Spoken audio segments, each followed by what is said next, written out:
Les prophéties courantes maintenant, le rassemblement. Il va y avoir un rassemblement bientôt. Il élèvera une barrière pour les nations, il rassemblera les exilés d'Israël, il les recueillera, les dispersés de Juda. Alors, Israël et Juda, c'est parce que le pays est divisé en deux. Au nord, il y a les tribus de Manassé et les tribus d'Éphraïm. Et bien, ce sont les deux enfants de Joseph. Joseph a eu des enfants avec une Égyptienne. Joseph était le gouverneur du pharaon, vous vous souvenez, qui est allé en Égypte. Et puis, il y a eu des enfants avec... Et eux, ils étaient dans le nord. Et ensuite, il y a eu, dans le sud, il y a eu la tribu de Lévi, de Benjamin et de Juda. D'où vient le mot juif, de Juda. Je vous retirerai d'entre les nations, je vous rassemblerai de tous les pays. Ézéchiel, ils ne se trompent pas, ils disent la même chose. C'est fait, ils sont retirés de tous les pays. Dans des circonstances inconcevables. Hitler avait décidé de toutes les tuer. Vous savez, c'était la solution. C'est la même chose, c'est le même mot qu'on utilise en Iran. La solution pour trouver l'équilibre économique dans notre monde, il faut détruire Israël. L'ennemi ne lâche pas. Mais Israël allait devenir l'horloge de l'humanité. Et quand Israël allait entrer dans son pays, commencerait le décompte. Et le décompte achève maintenant, il est presque fini. La nationalité maintenant. Avant d'éprouver les douleurs, elle a enfanté, avant que les souffrances lui viennent, elle a donné naissance à un fils. Qui a jamais entendu pareille chose? On a vu un pays, qui a jamais vu rien de semblable? Un pays peut-il naître en un jour? Une nation est-elle enfantée d'un seul coup? À peine en travail, Sion a enfanté ses fils. Isaïe 66, versets 7 et 8, dernier. Alors oui, le 14 mai 1948, Israël est devenu une nation acceptée par les Nations Unies, qui ont été créées en 1946, immédiatement après la guerre. Je n'ai pas le temps de vous parler, mes pensées viennent à la file indienne, tout ce qu'on pourrait dire. Israël sera-t-il rétabli? Terre, ne crains pas, c'est Dieu qui dit.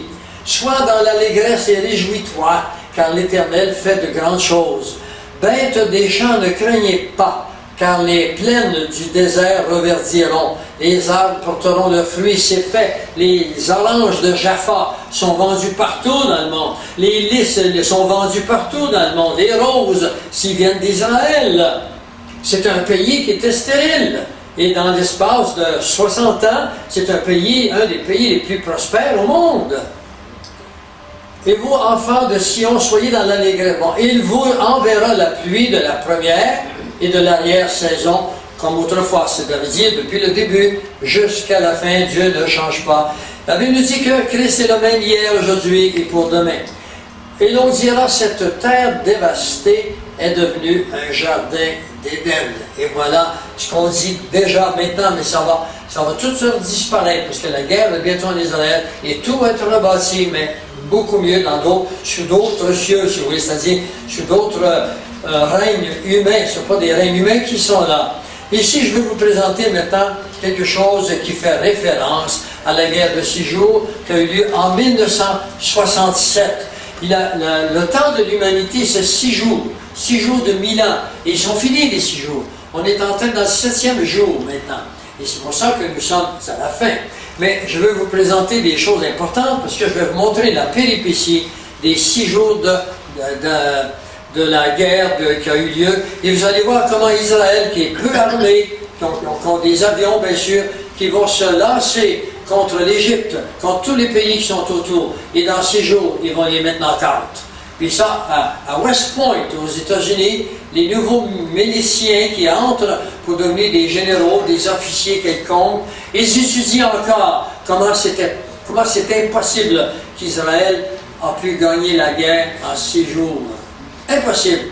Et je vous dirai après comment c'est impossible, parce que les Israéliens se sont donné crédit de leur intelligence.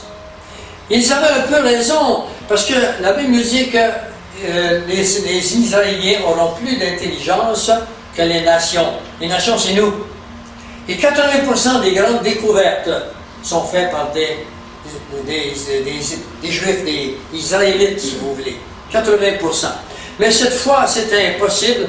Et je vous dirai, vous allez voir le narrateur dedans, il va appeler Dieu le Saint béni soit-il. C'est une expression qu'ils ont, le Saint béni soit-il. C'est drôle pour nous, mais pour eux, c'est normal. Et vous allez voir que les Juifs, vous allez les voir qui se promènent après la guerre de 6 jours. Puis c'est nous qui avons gagné par nos avions, nos chars, notre intelligence. Bon, on voit qu'on va en voir davantage. Le langage mettant en Israël. La Bible nous dit, je vous donnerai au peuple des lèvres pures, afin qu'ils invoquent tous le nom de l'Éternel pour le servir de commun accord. Aujourd'hui, en Israël, tous les Israéliens doivent aller à l'école 6 mois de temps pour réapprendre l'hébreu d'autrefois. Parce que la signification de l'hébreu est très très précise et très profonde. Alors, c'est des lèvres pures, quand ils disent quelque chose, c'est une signification autre qui ne laisse pas d'espace à la possibilité, au potentiel d'erreur. Jérusalem, ils tomberont sur le tranchant de l'épée, ils seront amenés captifs parmi les nations, et Jérusalem sera foulée aux pieds par les nations, jusqu'à ce que le temps des nations soit accompli. Le temps des nations a été accompli en 1967, quand ils sont emparés de Jérusalem. Et terminé le temps des nations. Le 5 juin 1967, Israël est entouré de toutes parts et la guerre commence. Le front égyptien, jordanien, irakien, l'Arabie saoudite, des guerriers issus des terroristes palestiniens, le front syrien et le front libanais. 7h46, les avions de l'armée portent dans le Sinaï en Égypte et en moins de 2 heures, 450 avions ennemis sont détruits. 8h15, la division Tal sort en direction du sud de la bande de Gaza et vers le site de Rafah. 10h15, la brigade numéro 7 part en direction de Khan Younes. 19h, 2 régiments de tanks de la brigade numéro 7 pénètrent à El Arish. Le 6 juin à 6h du matin, la division Sharon finit de prendre possession de Maharoum Katef et Abu Aghela. 13h, Gaza est conquise. 16h, Ras El Nakeb est conquise. 18h30, le carrefour de Jabel Nib est conquis. 20h, l'armée égyptienne reçoit l'ordre de se retirer. En 2 jours seulement, ce front est terminé. De l'autre côté, il y a le front jordanien face à Jérusalem. 9h45, les Jordaniens bombardent Jérusalem et le centre du pays. 12h, les avions irakiens et jordaniens attaquent Israël. 12h25, on commence la riposte, attaque des avions en Jordanie. 13h, les Jordaniens s'emparent d'Armon HaNatsiv. 15h, Israël attaque l'aéroport A3 en Irak et le détruit complètement. 15h30, on reprend Armon HaNatsiv.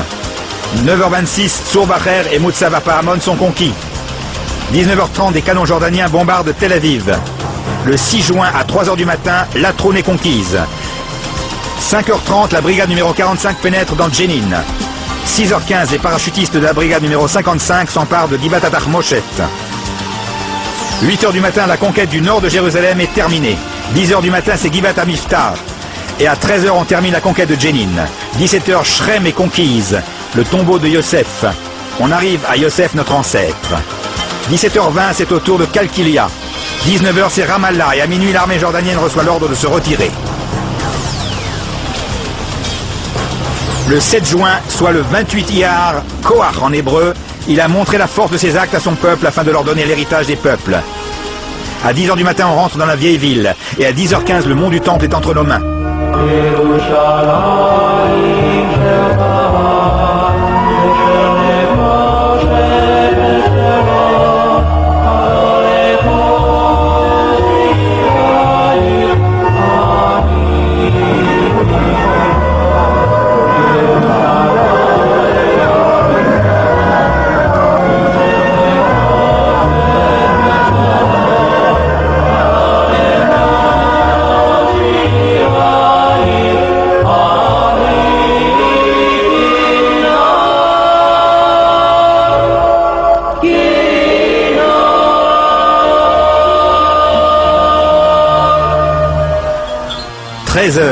Tout le carême est conquise.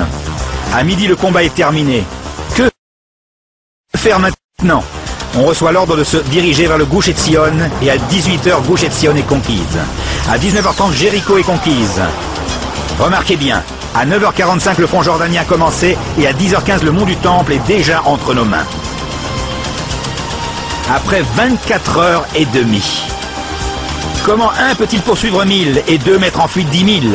En 3 jours, la vieille ville, Tulkarem et Shrem sont entre nos mains. On commence la semaine avec une guerre et mercredi, presque tout est entre nos mains. On reçoit l'ordre de conquérir Hebron à 6h du matin et à 6h30, Hebron est conquise.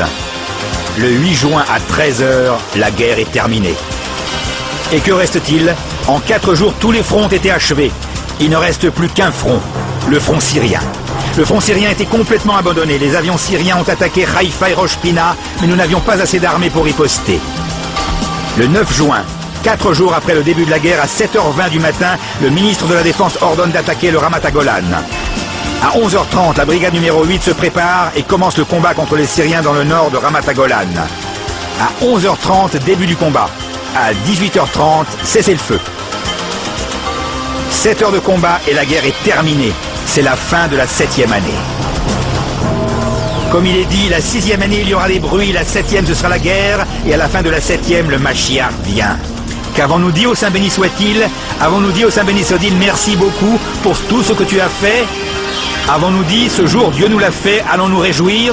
Les Arabes se sont enfuis en laissant leurs chaussures. Le Waqf ne s'attendait pas à ce que Moshe Dayan le recherche, et il lui a donné les clés du mont du Temple, il ne s'attendait vraiment pas. Et seulement 7 heures en finir avec le front syrien, 24 heures et demie avec le front jordanien, Shrem en 2 heures, Jenin en 1 heure. Pour sortir Matet Yosef du tombeau de Yosef, ça a été un combat de 13 heures qui a échoué. Et là, nous ne remercions pas le Saint béni soit-il. Mais nous avons dit, ce sont nos bombardiers, ni plus ni moins, c'est tout. Mais remercier le Saint béni soit-il, non, c'est trop demandé. Et juste après la guerre, on gonfle le thorax, toute la terre est entre nos mains. Gaza, Jéricho, Shrem, Sanour, le tombeau de Joseph, le Sinaï, le tombeau de Rachel, le mont du Temple, rien ne manque. Dire merci au Créateur du monde, non, c'est difficile. Par contre, on remercie Tsahal. Les drapeaux de la victoire flottent dans tout le pays avec les généraux de Tsahal qui défilent et Israël croit en Tsahal. Et qu'en est-il des remerciements au Saint béni soit-il? Alors voilà, ça se termine ici. Non pas la conférence.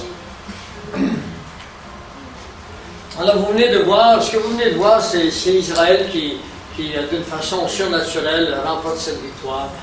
Il y a quelques années, dans un république en Égypte, je ne prends pas un Jordanien, mais un juif qui a participé à cette guerre était là dans une période de paix. Il prenait un verre de bière avec des copains, il parlait comme les juifs parlent, il parlait l'hébreu, et puis le serviteur à l'hôtel les entend parler, puis il dit, vous étiez là, vous, à la guerre? Il dit, oui, on était là, nous. Alors il dit, je peux vous parler un peu? Lui, il était dans l'armée égyptienne qui se battait contre Israël. Alors il lui dit, dites-moi pourquoi est-ce que vous vous êtes enfui? Le juif lui dit, pourquoi vous vous êtes enfui? On était 7 ou 8 chars d'assaut et vous en aviez à peu près 150 qui étaient là. Ben il dit, on s'est enfui. Vous étiez beaucoup trop nombreux. Il dit, comment ça, on était nombreux? On s'est fait briser on s'est fait endommager tous nos chars d'assaut. Mais il dit, il y en avait à peu près 200-300 à chaque côté de vous. Alors, eux ont vu 200-300 chars d'assaut. Et Israël, il en avait 5 ou 6.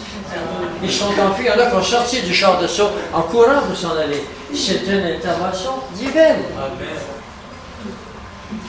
Dieu protège son peuple.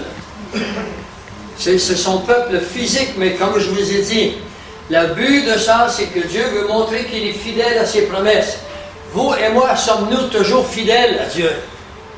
Il nous protège quand même. D'accord? Il nous protège jusqu'à un moment donné. Alors nous sommes appelés à faire, comme le narrateur le disait, à remercier le Saint béni soit-il. Pas toujours penser que c'est nous qui sommes l'auteur de nos succès.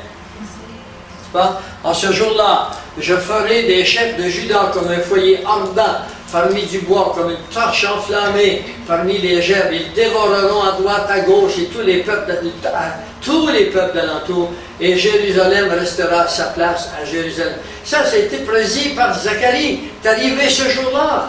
Et Zacharie était là environ 450 à 500 ans au préalable. Quand Dieu ne vit pas dans le temps. Point de mire. Voici, je ferai de Jérusalem une coupe d'étourdissement pour tous les peuples d'alentour. Alors c'est ce qui est arrivé lorsque les Juifs sont entrés en Israël en 1948, après que la guerre est terminée. Ils entrent en Israël avec la déclaration Balfour de 1917. Ils ont réussi à rentrer près de 50 ans plus tard. Et puis, dès le lendemain, après que l'armée britannique, à midi juste, qui avait mission de régner sur Israël pour y mettre de l'ordre, à midi juste cette journée-là, ils ont laissé tout aux Israéliens. Et eux, ils ont fui, puis ont laissé les armes du côté de leur ennemi. Alors vous allez me dire, comment est-ce qu'on peut faire une chose comme celle-là? Ah, ça c'est spirituel, les amis. Dieu voulait montrer qu'il n'y a pas besoin des armes pour se défendre. Il est capable de vous défendre sans les armes. Je ferai de Jérusalem une coupe de d'étourdissement pour tous les pays d'alentour. Depuis qu'Israël est tenté, tous les pays sont étourdis. Ils ont des problèmes sérieux. Ils veulent tous détruire Israël. On va en voir un autre plutôt. Et aussi pour Juda, dont le siège est à Jérusalem. Allons un peu plus loin. Et toujours dans Zacharie 12, verset 3, en ce jour-là, dans le verset 2, c'est pour les pays d'alentour, les pays d'alentour de Jérusalem. Mais dans le verset 3, en ce jour-là, je ferai de Jérusalem une pierre pesante pour tous les peuples. Qu'est-ce que la Bible est en train de nous dire ici? D'abord, on suit par étapes. Israël entre dans son pays en 1948. Le lendemain, il est attaqué par tous les pays d'alentour. C'est une coupe d'étourdissement, ça. Une coupe, c'est un dossier, quoi. Ça que je veux dire, c'est un dossier. Un dossier d'étourdissement, ils veulent tous s'en débarrasser. Mais dans le verset suivant, il y a une virgule, puis il y a pas mal d'années qui les séparent. Il y a près de, je ne sais pas moi, on est en 2012, il y a près de 65 ans qui les séparent. Il est bien marqué, une coupe d'étourdissement, une pierre pesante pour tous les peuples et toutes les nations de la terre. Ce qui veut dire que les États-Unis actuellement protègent encore Israël, hypocritement, si vous voulez, à cause d'Obama, qui est un islamique, qui joue son jeu sur les deux plans. Un jour, je vous ferai une conférence juste sur Obama. Les cheveux vont vous lever sur la tête. Dites-vous, c'est un véritable antéchrist. Son but, c'est de détruire la Constitution, détruire la démocratie et d'amener les États-Unis dans la déchéance totale. Puis il va réussir. Il va réussir. C'est ce qu'on appelle Babylone.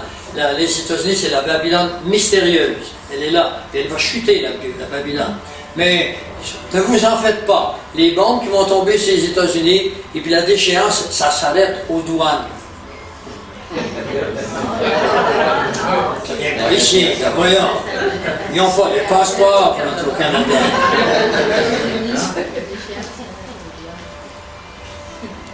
Là, ce sont des prophéties pour notre temps.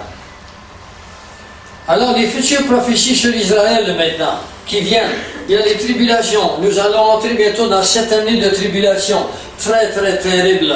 Mais les premières années seront, les 3 premières années seront de beaucoup de politique. La Bible nous parle de l'Antéchrist qui va réussir dans tout ce qu'il va entreprendre, jusqu'au milieu des tribulations, où il va révéler sa vraie nature. Et ce sera la guerre partout sur la planète. Je vous conseille de ne pas être là. Il y a une façon de ne pas y être. Au sein de ta détresse, toutes ces choses t'arriveront.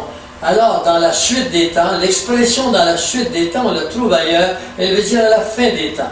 Tu retourneras à l'Éternel, ton Dieu, et tu écouteras sa voix. Ça veut dire qu'Israël, qui est païen actuellement, à peu près plus païen que les païens. Et le mot païen, ça ne veut pas toujours dire athée. Hein? C'est un terme qui veut dire les paysans. Parce que quand Jésus faisait ses prédications, il le faisait dans les endroits où il y avait beaucoup de monde. Puis là, les gens qui vivaient à la campagne, ils venaient en ville, et puis ils lui demandaient, ils apprenaient que Jésus avait dit des choses, un prophète à ce moment-là. Mais il dit, toi, tu dois vivre à la campagne, hein, tu ne sais pas ce qui se passe, tu es un paysan. Alors, le mot païen est emprunté souvent à des mots qu'on pense que c'est les nations du monde qui sont athées, non, pas nécessairement. Alors, parce que moi, je suis un païen ou un gentil, d'accord? Je suis gentil. Quand Dieu regarde l'humanité, il regarde deux grands peuples, Israël et les gentils. C'est tout. Les Juifs et les autres. C'est tout. Alors, au sein de ta détresse, toutes ces choses elles sont arrivées. Continuons. Hein? Dans tout le pays, dit l'Éternel, les 2/3 seront exterminés. Alors c'est pour ça que je vous disais que les 2/3 d'Israël seront exterminés.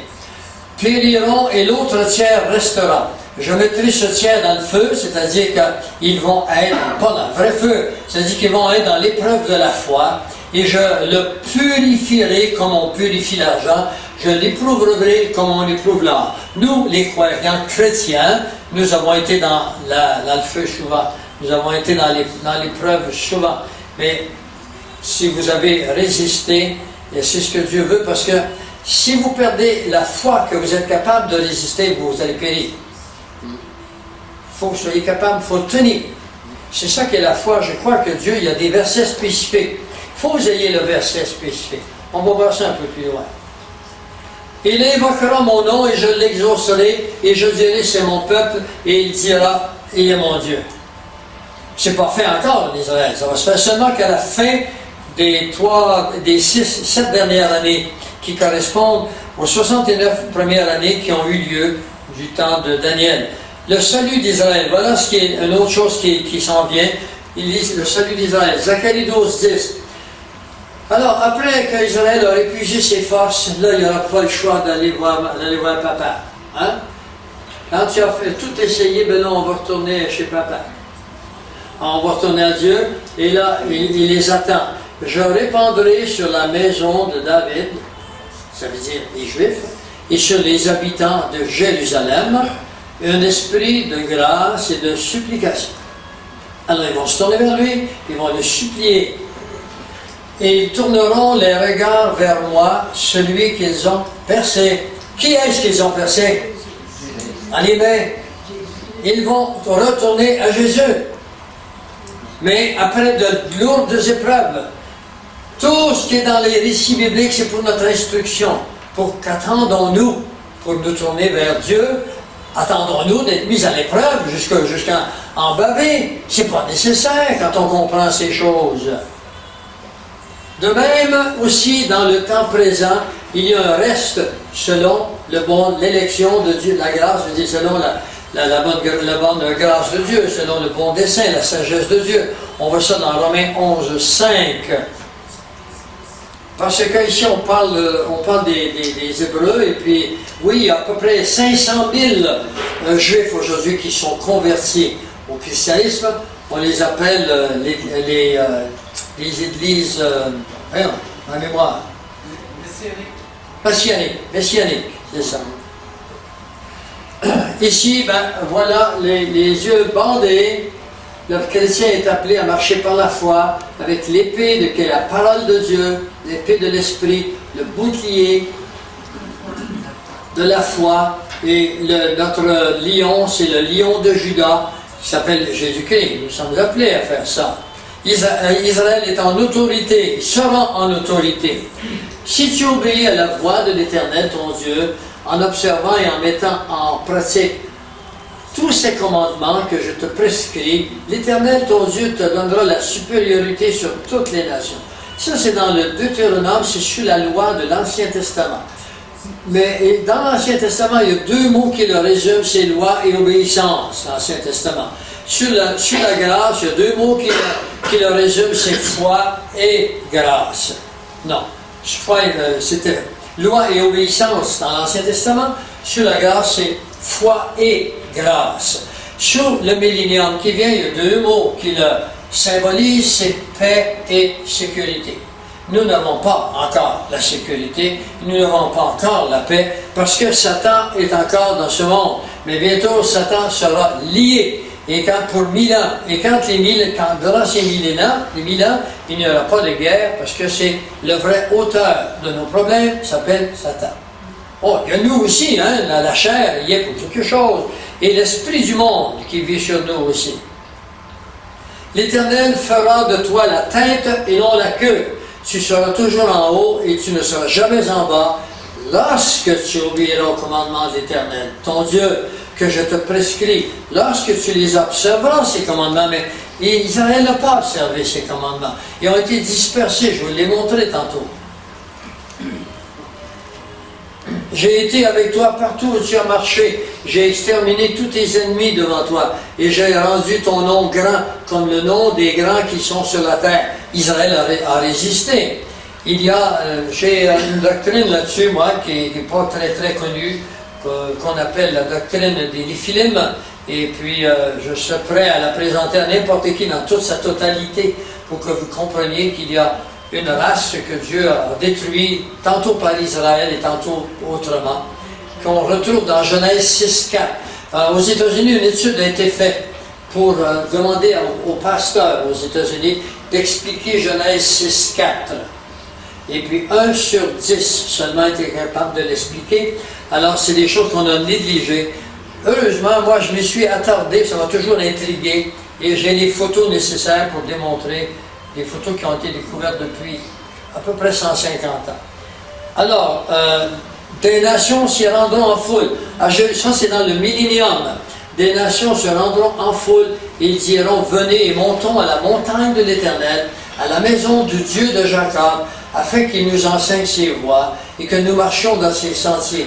Car de Sion sortira la loi et de Jérusalem la parole de l'Éternel.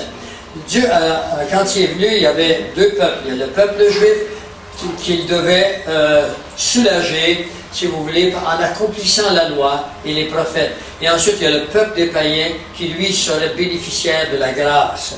Nous vivons sous la grâce. Voyons quelque chose d'assez superbe.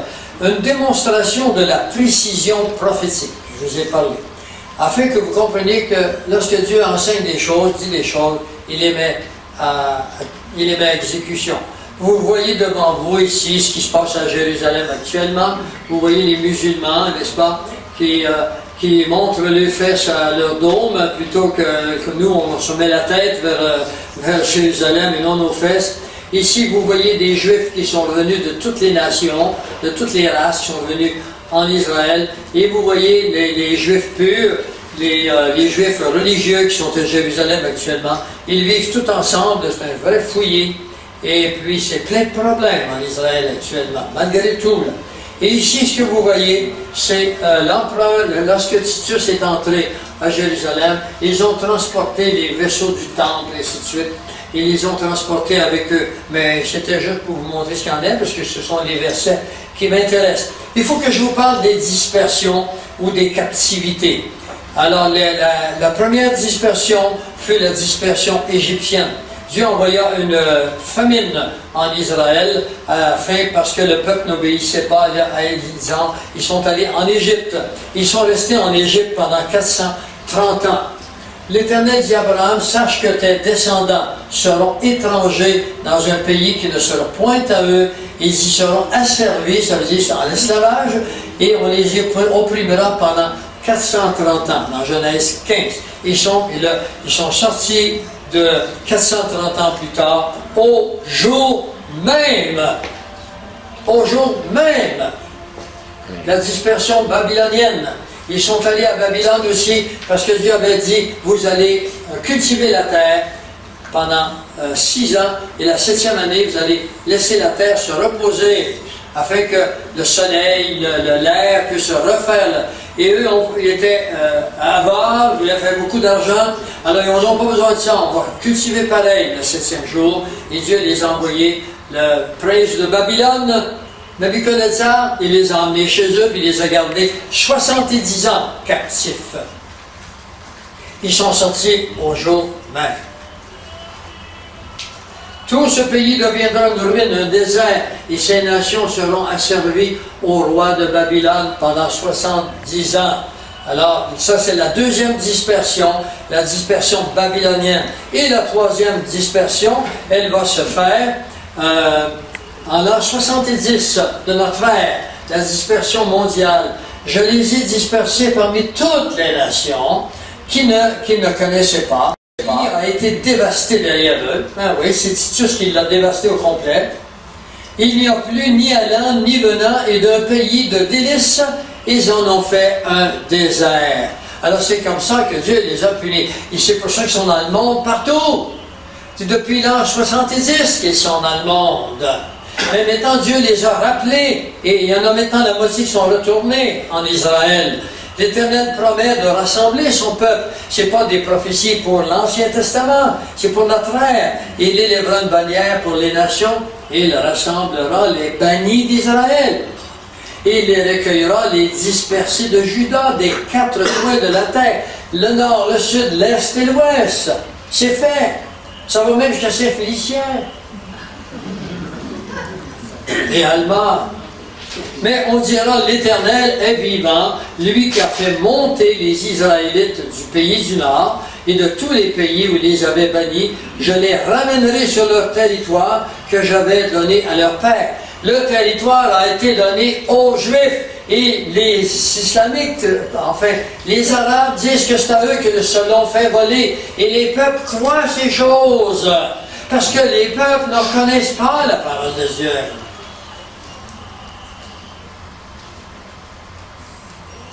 Je vous retirerai d'entre les nations, je vous rassemblerai de tous les pays et je vous ramènerai sur votre territoire. Un autre verset, par des auteurs différents, Isaïe, Jérémie, Ézéchiel. Dieu est cohérent avec ce qu'il déclare à l'un. La première captivité, allons voir les captivités. La première captivité, 430 ans, la captivité égyptienne. Ici, on y voit les pyramides d'Égypte, qui n'ont pas été bâties comme vous le pensez par les Égyptiens. Elle a été bâtie par des peuples qui n'existent plus, qu'on appelle les Néphilim. Et le docteur Aaron, Patrick Aaron, un Irlandais, a été là pendant des années de temps et a démontré que personne ne pouvait le contraire, que les pyramides ont été bâties par les Néphilim. C'est un mot qu'on retrouve dans Genèse 6.4, qu'on appelle les géants. Les géants, c'était des êtres très intelligents mais très cruels. Ils étaient le fruit des anges déchus qui sont venus, qui ont eu des relations sexuelles avec les femmes et qui ont donné une race avec un ADN différent. Ils ont tous été détruits, mais aujourd'hui on retrouve le squelette. Il y en a qui mesurent 36 pieds de haut. Ici, vous avez Moïse qui se présente devant le Pharaon, il prend son bâton, il le change en serpent, le Pharaon appelle ses satrapes, ses magiciens, ils arrivent, il n'est pas très impressionné, ils prennent leur bâton, puis ils tirent à terre, puis aussi ils le changent en serpent. Parce que les forces du mal sont présentes à ce moment-là comme elles le sont aujourd'hui. Mais ici, on ne voit pas ça. Alors un jour, je donne une conférence à Oma, les courses d'automobile, Oma, ça veut dire quoi? Le mât, une file en France. Bon. Et puis il y a le pasteur Daniel qui m'avait invité, il est africain, et le pasteur Daniel a vu toutes sortes de choses. Puis je lui parle des Néphilim, il me demande, il faut que tu viennes à mon bureau, il dit, ça m'intéresse après les conférences. Bon. Et puis finalement, on est plusieurs, je le respecte toutes les Néphilim, ça prend 3/4 d'heure le voir, mais on le sait. Et puis lui, il dit que nous ici, les gens ne comprennent pas ces choses-là. On n'est pas habitué au phénomène spirituel. Eux, ils voient de la téléportation, et il a vu ça de ses yeux, lui. Ses deux oncles se prenaient les mains, puis ils disaient des mots, puis ils étaient sur la montagne, instantané. Ce sont des contrôles diaboliques, des apparitions, des pasteurs qui allaient évangéliser des missionnaires, puis ils étaient couchés, puis ils passaient des pierres à travers le plancher, même, puis il n'y avait pas de trouble, les pierres sont là. C'est diabolique, c'est tout. Mais on est habitué à réfléchir juste avec l'intellect ici, hein? C'est notre intellect qui réfléchit. On a oublié qu'il y a des puissances qui sont là.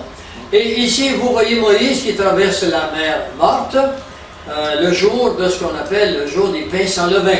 Et ici, on a le peuple qui était à Goshen, parmi les derniers miracles que Dieu a fait. Il a fait noir en Égypte partout, sauf à Goshen. Essayez ça, vous de faire. Enlever la lumière partout, sauf une place. Et ici, c'est le chemin qu'ont fait les Juifs pour passer à la mer Rouge. Puis Moïse a ouvert les eaux. Et sachez que le docteur Léonard, un médecin gynécologue de la Suède, a passé 25 ans de sa vie à aller en Israël, à aller trouver à quelle place que Moïse avait passé. Les eaux, ils l'ont découvert, et avec des scaphandres, puis des bateaux avec des fonds en verre, ils ont découvert les chariots du pharaon, puis ils ont découvert les squelettes des chevaux et des squelettes d'âmes qui étaient là. C'est sur Internet. Même sur Plein Feu, vous allez voir. Allez faire un tour sur plainfeu.org. Nous sommes devenus internationaux, et là maintenant nous entrons depuis la semaine dernière sur Dailymotion. Nous sommes partout maintenant. Allez voir la petite terre qui tourne là. Allez voir, on est écouté dans les îles du Pacifique, on est écouté en Asie, on est écouté au Nicaragua, on est écouté en Europe, un peu partout. Mais, que voulez-vous, il faut qu'on le fasse. La technologie est là à notre disposition. Pourquoi est-ce qu'on ne le ferait pas? Au lieu de répandre des mensonges, on peut répandre d'autres choses. Hein. C'est comme un couteau. Hein. Il y en a qui disent « Internet, c'est juste bon pour la pornographie. » C'est sûr. Ben, si tu vas voir juste la pornographie, je comprends. Hein? Mais, avec un couteau, on peut couper une tranche de pain pour nourrir la famille. Mais on peut le tuer aussi. Mais c'est la même chose, Internet. Hein. Simplement de la communication électronique.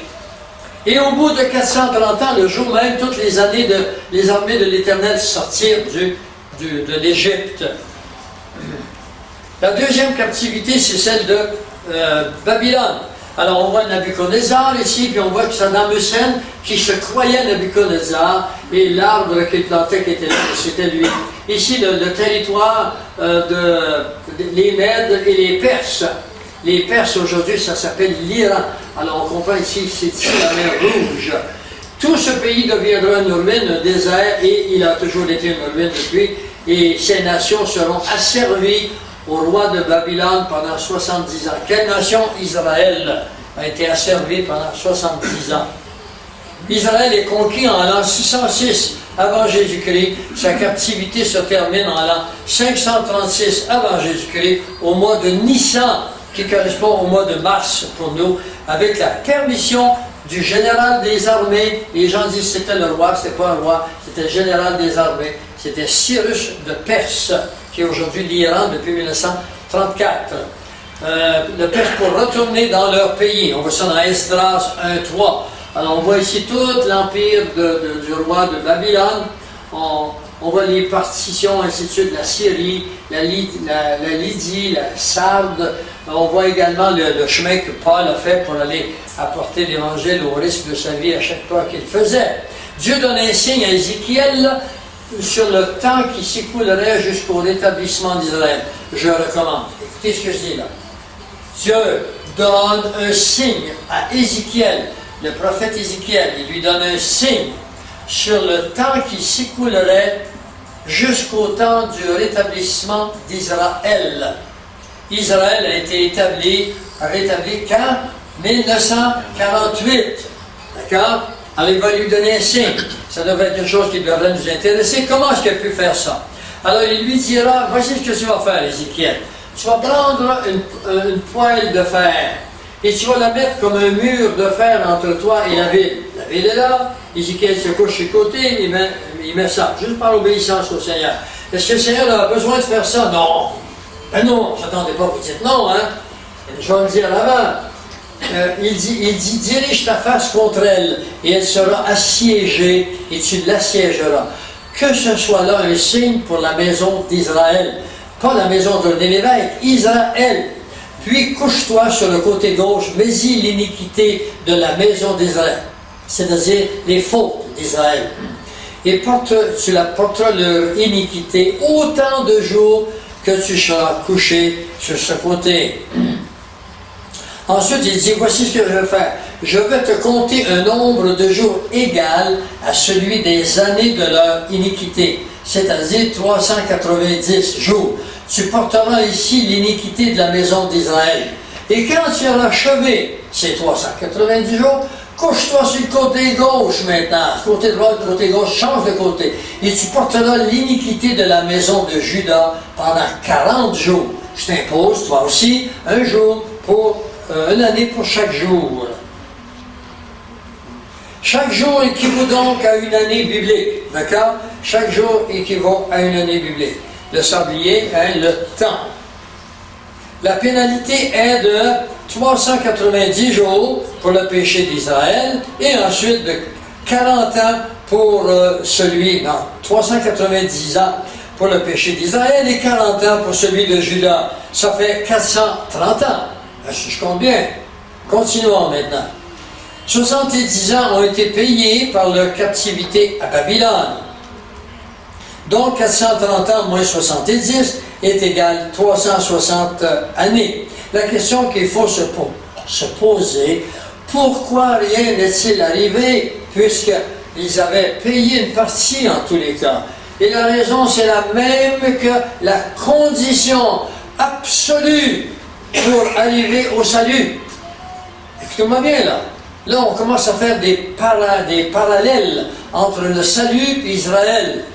Et la raison, elle est ici, parce qu'il n'y a pas eu de repentance. Personne ne s'est repenti. Alors rien n'est arrivé. Pas de repentance, même à la fin des 70 années de captivité à Babylone.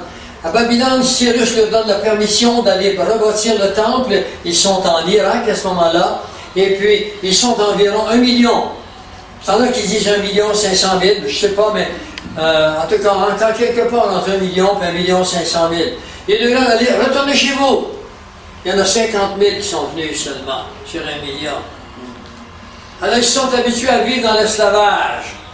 Nous aussi, on s'habitue à vivre dans l'esclavage. Le vrai esclavage, c'est l'esclavage spirituel. L'alcool, le sexe, ceci, cela, pas capable de s'en passer, il faut qu'on retombe toujours les mêmes de transgression. Mais sans Dieu, on ne s'en sort pas. Vous le dites là, sans le Seigneur, ça, vous ne pouvez pas s'en sortir. Moi, j'étais un bonhomme nanti, hein. J'ai toujours travaillé fort. Vous savez comment est-ce que j'ai travaillé à ce bureau-là. J'ai eu des bureaux à Trois-Rivières. J'en avais 6 ici à un moment donné. J'avais une clinique dans les Bahamas. Je ne mangeais pas de pain sur ma planche, moi. Mais j'étais malheureux quelque part, quelque chose qui me manquait. Mon problème, à moi, j'étais angoissé, j'avais peur de la mort. Je ne savais pas ce qui arrivait après. Bon, mais quand j'ai accepté Christ, ça a été fini, hein, j'ai compris des choses. Il m'a délivré de mes angoisses. Vous avez d'autres angoisses, il peut vous délivrer également. 430 ans, moins 70 égale 360 ans. Ah ben, on l'a vu, on va pas recommencer tout de même, hein? Non. Alors, la troisième dispersion, c'est la dispersion mondiale. Ils ont été dispersés partout à travers le monde. Ça, c'est l'empereur romain qui s'appelait Titus Flavius Vespasien. Alors, Vespasien est rappelé en l'an 68, il est rappelé pour devenir le nouveau empereur de Rome. Donc, il laisse à Titus, qui est son fils. Et Titus règne sur la Palestine et sur Israël. Et ça, c'est la mer Méditerranée qui est ici. Tous les pays qui étaient là étaient asservis par le royaume de Rome. Le Rome militaire, évidemment. Ce n'est pas le Rome de l'Église catholique. En passant, si vous ne le saviez pas, l'Église catholique, elle arrive au monde, pas avec Jésus-Christ, elle arrive au monde en l'an 327, entre 307 à 327. Donc l'Église catholique arrive au monde au 4e siècle seulement. Il faut que vous sachiez ces choses. Elle n'était pas là avant ça. Elle a été soumise aux empereurs qui étaient l'empereur Titus et ceux qui ont suivi. Alors, la base de cette extension se trouve dans le livre du Lévitique au chapitre 26. Vous devriez prendre en note, aller vérifier ça. Dans Lévitique 26, la colère de Dieu se révèle sur la terre. Dans Lévitique, il est marqué « Si malgré que je vous punis, vous ne comprenez rien, si vous ne m'écoutez pas, alors je vous châtierai 7 fois plus pour vos péchés. » 7 fois plus. Dans le Lévitique 26, maintenant, le verset 19, « Si vous me résistez et vous ne m'écoutez point, je vous frapperai 7 fois plus selon vos péchés. » Quand la Bible répète comme ça, c'est parce que Dieu, c'est un décret pour lui. Alors il nous dira, « J'enverrai contre vous les animaux des champs qui vous priveront de vos enfants, qui détruiront votre bétail et qui vous réduiront en un petit nombre, et vos chemins seront déserts. » Hein? Les chemins, ça veut dire vos voies seront déserts. Si ces châtiments, oh là là, pardon, si ces châtiments ne vous corrigent point, et si vous me résistez, je vous résisterai aussi, et je vous frapperai encore 7 fois plus. Ça fait 3 fois qu'il le dit maintenant. Alors si malgré cela vous ne m'écoutez point, si vous me résistez, dit l'Éternel, je vous résisterai 7 fois plus. Et là, c'est la colère, c'est la main de Dieu dans le feu de la punition. Nous sommes sur la loi, nous ne sommes pas sur la grâce. Sur la grâce, vous pouvez stopper la colère de Dieu immédiatement par la repentance. Pas sur l'Ancien Testament. Sur l'Ancien Testament, vous êtes sur la loi. Et la loi, c'est la loi. Dieu multipliera donc par 7. D'accord? Alors, donc 360 ans multiplié par 7 est égal à 2520 années bibliques de 360 jours chacune, ou, si vous voulez, 907 200 jours qu'il devrait être avant d'être délivré. En jours de notre calendrier civil, il faut simplement diviser 907 200 par 365,25.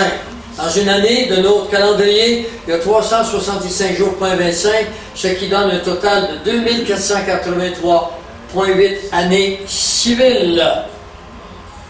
Ce serait donc la fin de la captivité mondiale après la fin de la captivité babylonienne en 536 avant Jésus-Christ.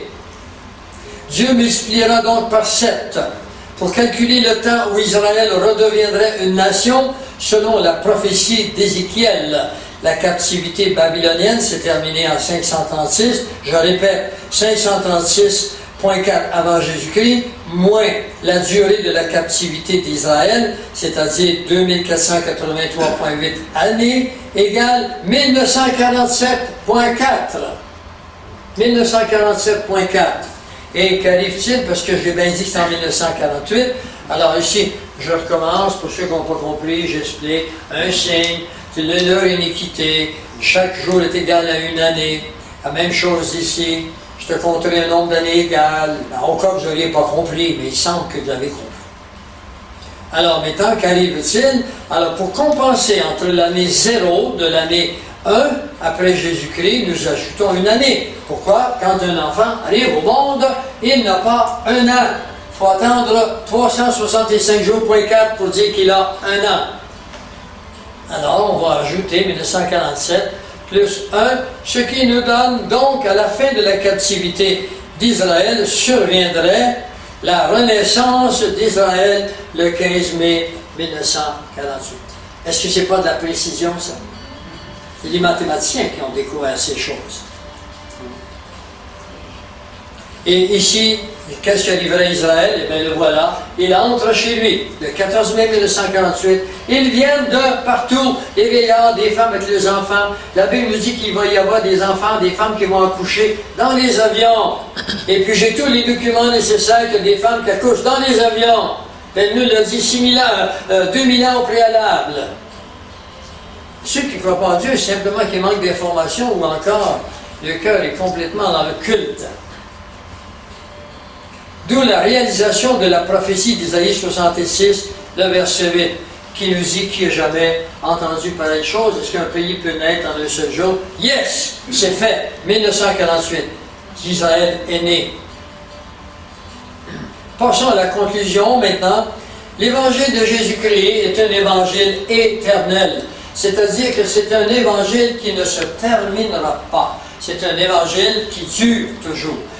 Mais pour comprendre l'évangile, il faut comprendre ce que ça veut dire. C'est un mot grec qui veut dire bonne nouvelle. Ah ouais, c'est une bonne nouvelle. Quand vous gagnez de 500 000 $ par année, et puis que vous avez un petit avion, puis vous avez plein d'amis qui ont beaucoup de...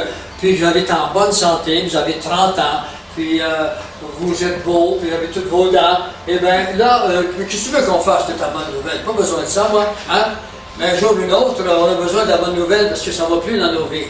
Et tous ceux-là qui n'ont pas eu besoin de la bonne nouvelle à un moment précis, ils n'ont besoin d'un autre. Et malheur à eux s'ils meurent dans le moment où ils pensent qu'ils n'ont pas besoin. L'évangile de Jésus-Christ est un évangile éternel.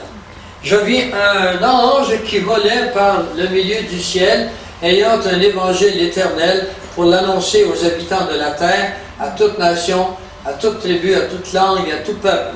Ça, c'est dans Apocalypse 4, 6. Il y a 3 anges qui vont parcourir la terre. Mais ce n'est pas pour le temps de la grâce. Le temps de la grâce, l'évangile est annoncé par des gens comme des bonhommes qui ne savaient pas où ils allaient un jour sur le plan spirituel. Ou bien peut-être comme vous.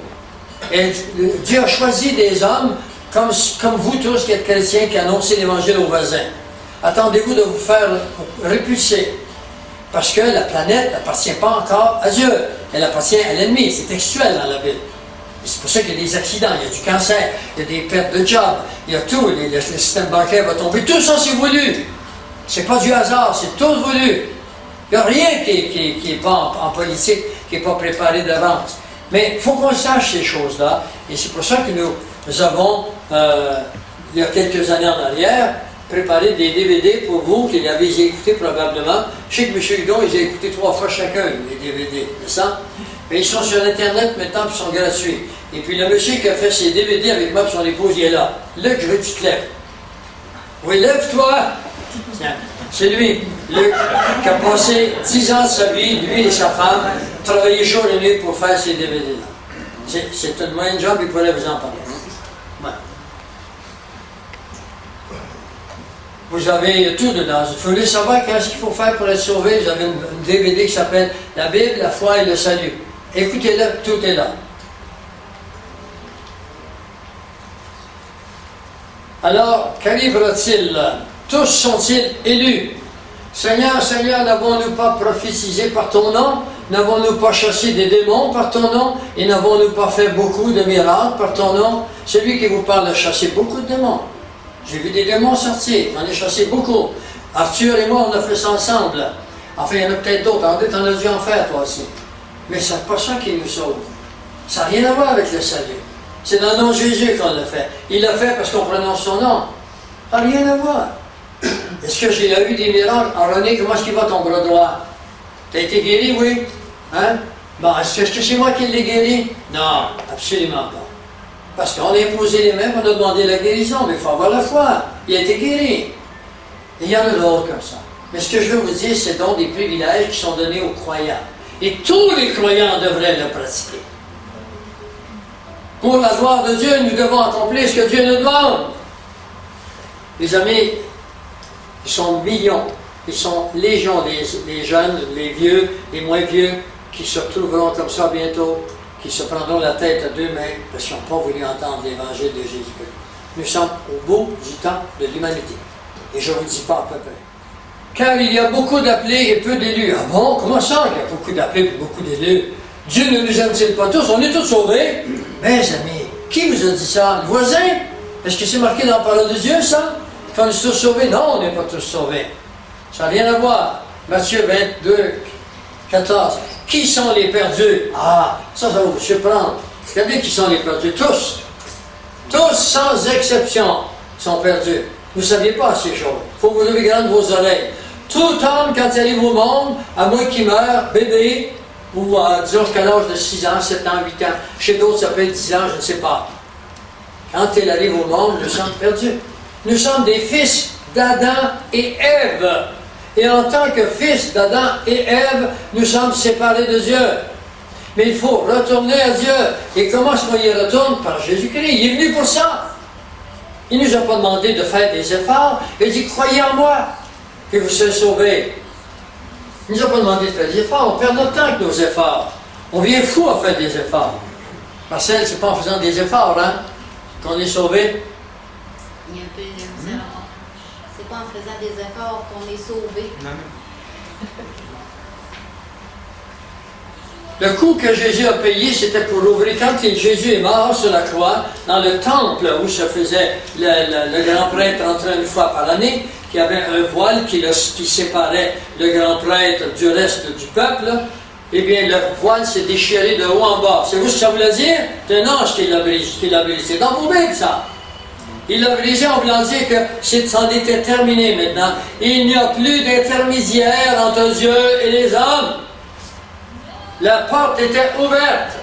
Christ avait payé le coût de la loi. La loi, il fallait que tu obéisses. Maintenant, nous avons accès directement à Dieu en passant par Jésus-Christ. C'est ça qui est extraordinaire. Nous avons accès directement à Dieu. Ne passez pas par les saints.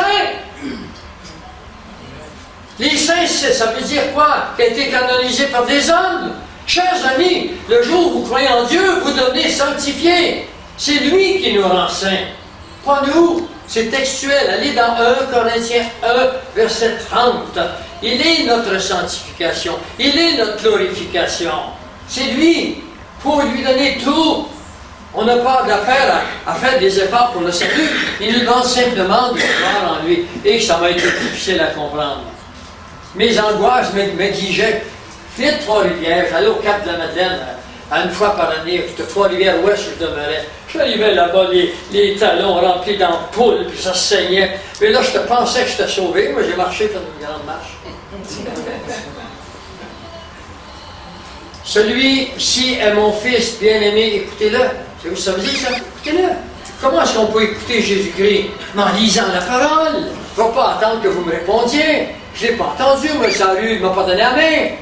Je crois en lui parce que sa parole me dit crois en moi seulement. Le coût qu'il a payé, c'est le coût. Toutes les lois auxquelles j'ai transgressé dans ma vie, toutes les lois que je transgresse maintenant, et toutes les lois que j'ai transgressées ont été payées par Christ. Quand le Père vous regarde, si vous êtes en Jésus-Christ, il vous regarde parfait. C'est ça qu'il faut comprendre. C'est ça qui est la différence entre le christianisme et les religions. Toutes les religions vous amènent sur le système méritoire. Le système méritoire est l'opposé de la grâce. Il y a un verset dans Galates 5,4 qui nous dit « Vous êtes déchus de la grâce, vous tous qui cherchez à vous justifier par la loi. » La loi, c'est « je vais faire ci, je vais faire ça. » Mais non, le chrétien fait des œuvres. Oui, il en fait. C'est une œuvre que je fais à soir. J'aimerais mieux regarder la game de hockey, moi chez nous, avec une petite bière. Mais c'est pour ça que je fais ça ici de bas. Le chrétien fait des œuvres parce qu'il est sauvé. Et non pas pour se sauver. Vous comprenez la différence? Si vous êtes capable de comprendre ça, vous allez acquérir l'attitude nécessaire du temps de la grâce. Dieu n'a rien contre les œuvres, hein? Vous avez des bonnes œuvres à faire, aider aux gens, faites-le. Hein? C'est une belle marque de discipline chrétienne. Mais ça n'a rien à voir avec le salut. Comment retrouver le salut maintenant? Comment est-ce qu'on va faire? Eh bien, par la foi seulement. Ah, on va en parler un petit peu de la foi. Par la foi seulement. Toutefois, qu'est-ce que c'est qu'avoir la foi? Ben, je vais vous donner un verset qui vient de Éphésiens 2,8. C'est ce verset qui m'a emmené au Seigneur. Quand c'est par la grâce que vous êtes sauvés, par le moyen de la foi. La foi, c'est le moyen qui vous sauve, mais c'est Dieu qui nous sauve par grâce. Pas quelque chose qu'on mérite jamais. Mais il nous a demandé d'avoir la foi, c'est-à-dire de croire en lui. Et cela ne vient pas de vous. Cherchez pas le salut à gagner. C'est inutile, ça ne vient pas de vous, le salut. C'est un don gratuit. C'est le don de Dieu. Éphésiens 2,8. Pas Pierre Gilbert qui parle là. Vous êtes exposés à ces choses ce soir. Dieu en tiendra compte si vous n'en tenez pas compte. Parce qu'il vous donne l'heure juste. Ce n'est pas mon heure juste, c'est celle de la Bible. Allez dans vos Bibles. Que vous soyez protestant, que vous soyez catholique, que vous soyez, je ne sais pas moi, mahométan, que vous soyez bouddhiste. Allez dans la Bible. La Bible a été soumise à l'épreuve des mathématiques. Les mathématiques ont démontré, j'ai des documents là-dessus, écrits par le docteur Yvan Panet. La Bible n'aurait pas pu être écrite par un homme. Il y a des formules mathématiques du commencement jusqu'à la fin. Je les ai chez moi. Allez sur playfeu.org, allez sur le document en haut, Bible, vous allez les voir, ce que le docteur Panet a découvert là-dessus. Et vous serez soumis, comme moi je l'étais, à une tourmente qui ne durera pas longtemps. Mais à un moment donné, quand vous abandonnerez au Seigneur dans les termes bibliques, vous allez avoir une joie qui va rester en vous. La foi inclut la repentance. On n'arrive pas au Seigneur sans la repentance. Le peuple hébreu n'a pas voulu se repentir. Vous avez vu comment est-ce qu'il a souffert longtemps? Si on ne veut pas se repentir, on vit avec nos problèmes. Repentez-vous donc et convertissez-vous pour que vos péchés soient effacés. Ce n'est pas que vos péchés soient un peu oubliés ou un peu pardonnés. Tous nos fautes, passées, présentes et futures, sont effacées. C'est pas extraordinaire ça. Trouvez-moi un système théologique qui offre autant que la parole de Dieu. Il n'a pas. S'il n'avait, Dieu ne serait pas Dieu. Il nous le donne. Il ne nous demande pas de le gagner, il nous l'a donné. La connaissance des Écritures. Dans le passé, Dieu a dit à son peuple, dans Osée 4, il dit, mon peuple, il est détruit parce qu'il lui manque la connaissance. Il a rejeté la connaissance. Je le rejetterai. Et tu seras dépouillé de mon sacerdoce. Puisque tu as oublié la loi de ton Dieu, j'oublierai aussi tes enfants. Mais on est dans l'Ancien Testament. Seulement, ce qui est en commun avec le Nouveau Testament, c'est la connaissance. Dieu veut qu'on ait la connaissance. La foi nous dit Romains 10, 17. Alors là, dans Romains, là on est dans le Nouveau Testament. Ça, c'est ce qui a fait la différence. La grande réforme s'est faite à partir de Paul aux Romains, dans Actes, Éphésiens, et puis Galates. La foi vient de ce qu'on entend, et ce qu'on entend vient de la parole de Christ. Quoi que soit votre foi en Dieu, si ça ne correspond pas à la parole de Dieu, parce que la foi vient de ce qu'on entend de la parole de Christ, et non pas la parole d'un pasteur, et non pas la parole de Pierre Gilbert, et non pas la parole d'un pape ou d'un prêtre, de la parole de Dieu. Si votre pasteur vous donne la parole de Dieu, continuez à le suivre. Mais si votre prêtre, votre curé ne donne pas la parole de Dieu au complet, vous devez gagner votre ciel, cessez de suivre. Et si Pierre Gilbert devient fou à un moment donné, puis il vous compte des choses qui ne sont pas bien, dites-lui envoyez-le au diable. Rectifiez votre tir dans un champ de tir spécialisé qui s'appelle la parole de Dieu. Vous comprenez ça? Pour moi qui dis ça. Les fruits de la repentance. La Bible nous parle, produisez donc les fruits dignes de la repentance. Un fruit, c'est les fruits de la repentance, c'est la bonté. Enfin, ils sont dans Galates 5, 22. Mettez-le là, Galates 5, 22. Quelqu'un qui s'est repensé, qui sa vie n'appartient pas à lui maintenant, eh bien, les fruits que Dieu nous donne sont là. Ce ne sont pas des fruits qu'on gagne, ils sont donnés.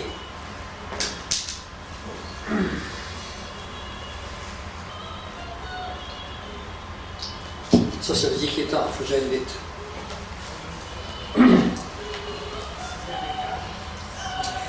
Alors je finis avec ce verset. Tout ce que le Père me donne viendra à moi, et je ne mettrai point dehors celui qui vient à moi.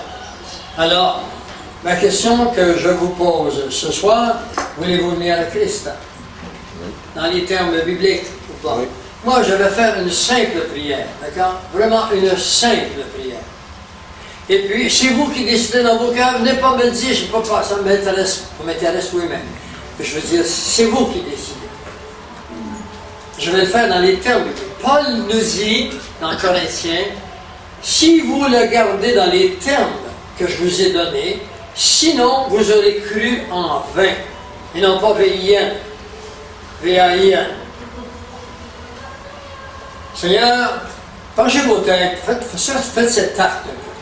Seigneur, je viens à toi ce soir parce que je vois que tu exiges la repentance et tu exiges que notre salut dépende de Jésus-Christ et non pas de nous. Et que tu exiges que ma foi soit basée sur ta parole, parce que ta parole, tu le dis, elle est intarissable, elle est inchangeable. Ton évangile est éternel. Je veux te demander pardon de ce que j'ai pu faire des dérives, j'ai pu faire respecter des doctrines qui ne sont pas les siennes. J'ai été influencé par les hommes et j'ai cru que je pouvais croire les hommes sans que j'aille vérifier ce qu'ils disaient. Alors je te demande pardon de mes fautes passées, présentes et futures. Puisses-tu mettre en moi la curiosité, puisses-tu mettre en moi, Seigneur, l'envie de connaître ta parole, de ce que tu penses des choses. Et là, tu me dis que je réussirai dans tout ce que j'entreprends. Seigneur, j'accepte que je suis pécheur et que je suis perdu sans toi et que tu as payé le coup à ma place. Et je te demande pardon et puisses-tu me donner ce salut, que je le sente dans mon cœur. Oui, je te donne ma vie et je le conçois avec mes émotions, avec mon intellect, avec mon esprit, mon intelligence physique, avec mon psychique, avec tout ce que je suis.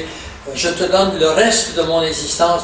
Donne-moi, Seigneur, cette capacité de comprendre que c'est une relation personnelle que tu veux avec moi et non pas une religion quelconque, non pas des cérémonies, non pas toutes sortes de génuflexion. Je me place spirituellement en génuflexion constante devant toi, c'est-à-dire dans un cœur humble.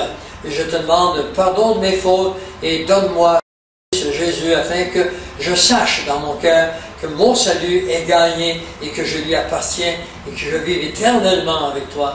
dans un monde qui vient, un monde dont je n'aurai pas le lendemain, mais que tu me l'as donné, toi, parce que tu m'as aimé assez pour me dire ce qui arriverait demain, et je l'ai négligé. Je t'en demande pardon maintenant. Amen? Vous avez décidé si vous êtes d'accord avec ce que j'ai dit, allez le vérifier. Moi, tout ce que je vous dis, c'est qu'il est 6 heures, moins quart. Pardon, vos montres ne sont pas correctes. On mange juste de l'autre côté, à gauche ici, et puis on revient après, on a toute une belle soirée. Ce soir, c'est mieux qu'aujourd'hui.